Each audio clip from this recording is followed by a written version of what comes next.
Shalom, selamat pagi Bapak Ibu, saudara-saudara yang terkasih dalam nama Tuhan.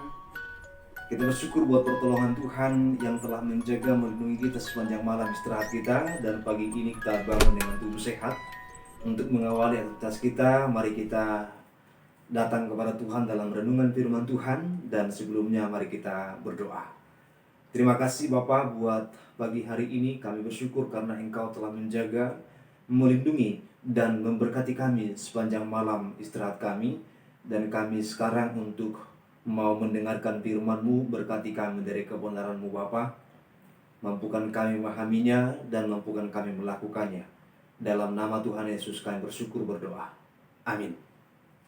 Firman Tuhan bagi kita, saya bacakan dari Injil Yohanes pada pasalnya yang ke-9, ayatnya yang ke-35 sampai dengan ayatnya yang ke-41. Firman Tuhan berbunyi demikian.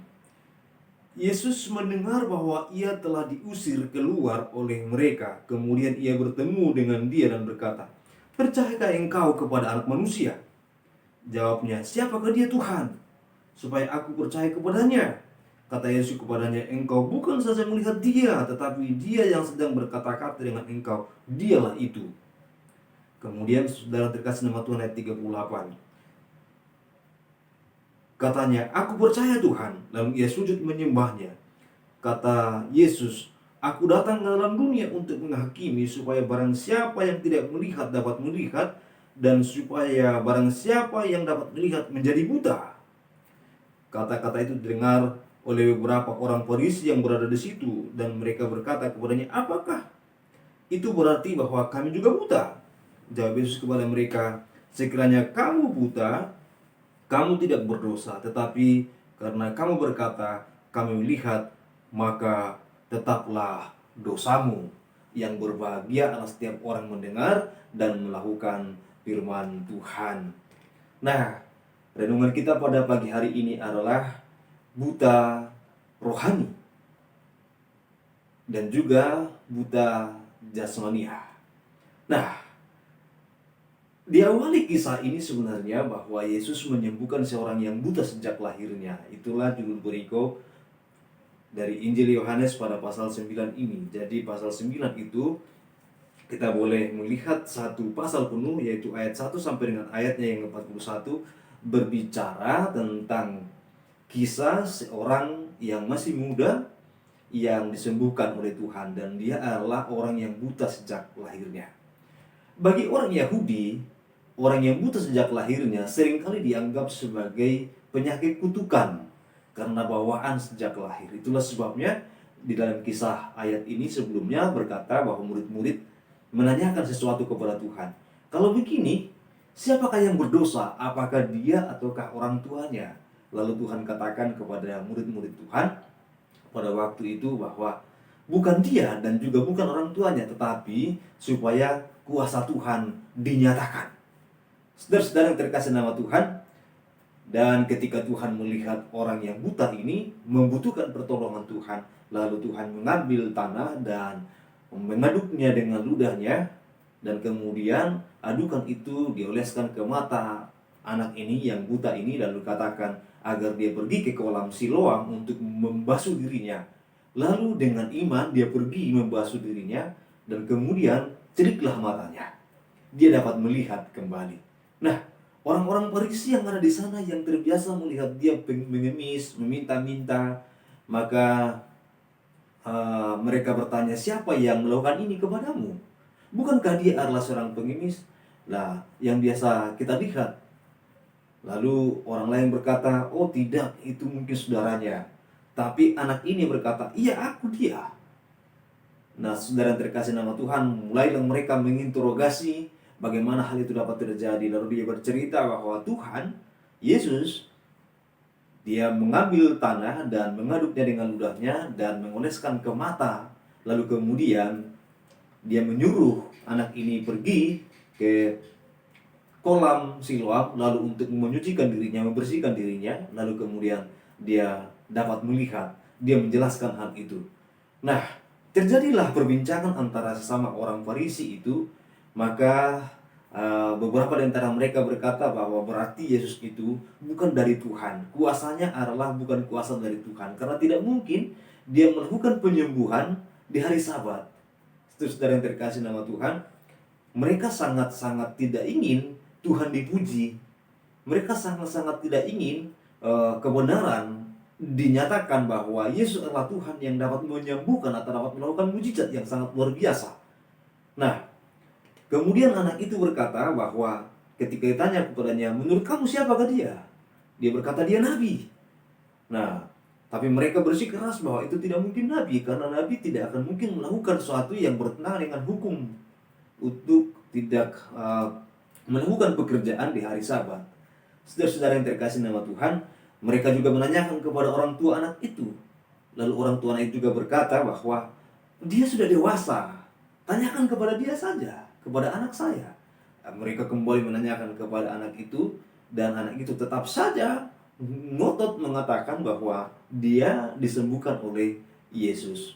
Saudara-saudara yang terkasih nama Tuhan, nah, itu membuat dia dikucilkan, dan itu sesuatu yang biasa pada waktu itu.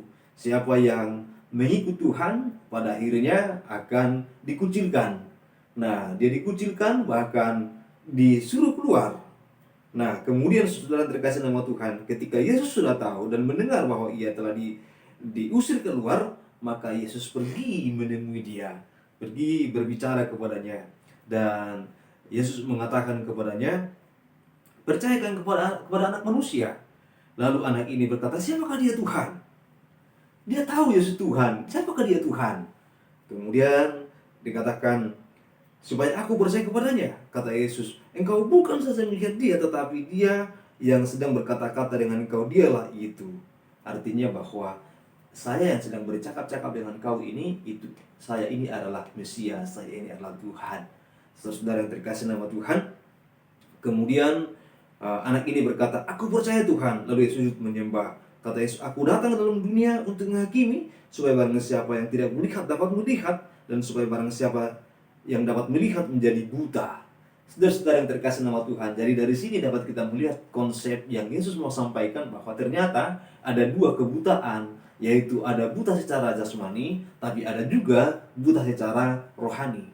Untungnya bahwa anak ini, walaupun dia tadinya adalah buta secara jasmani, ternyata dia tidak buta secara rohani, sehingga dia dapat mendengar Tuhan walaupun tidak melihat dengan mata jasmaninya, dan dia tahu bahwa kata-kata itu kata-kata yang berkuasa, kata-kata yang dapat membuat dia sembuh. Dan walaupun seperti yang saya katakan tadi, persepsi orang pada waktu itu bahwa buta sejak lahirnya adalah kutukan, buta sejak lahirnya adalah sesuatu penyakit yang tidak mungkin dapat disembuhkan karena itu datang dari Tuhan, hukuman datang dari Tuhan.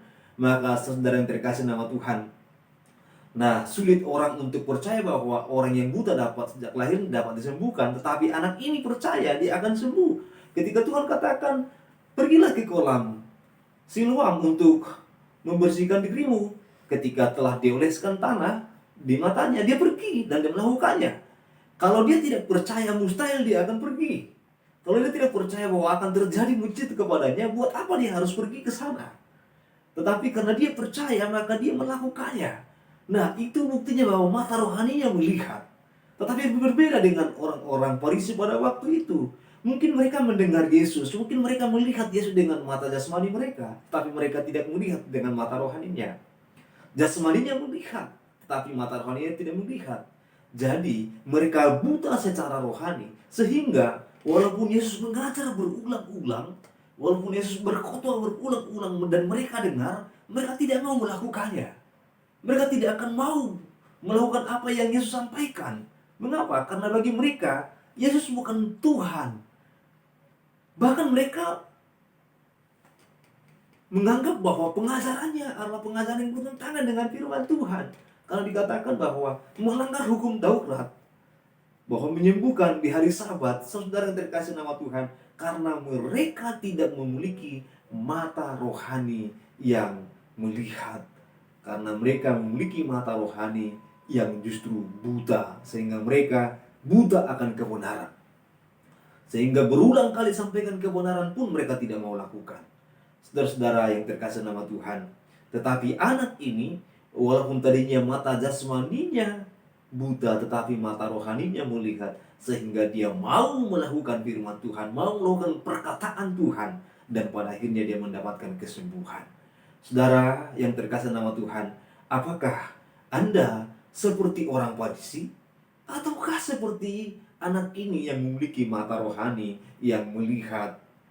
Saudara, jika kita mau mendapatkan mujizat Tuhan, mau merasakan pertolongan Tuhan, mau dibimbing oleh Tuhan, maka milikilah mata rohani yang melihat, melihat kuasa Tuhan, melihat kasih sayang Tuhan, percaya kepada Yesus Tuhan. Nah, hanya dengan itu kita dimampukan untuk melakukan firman-Nya.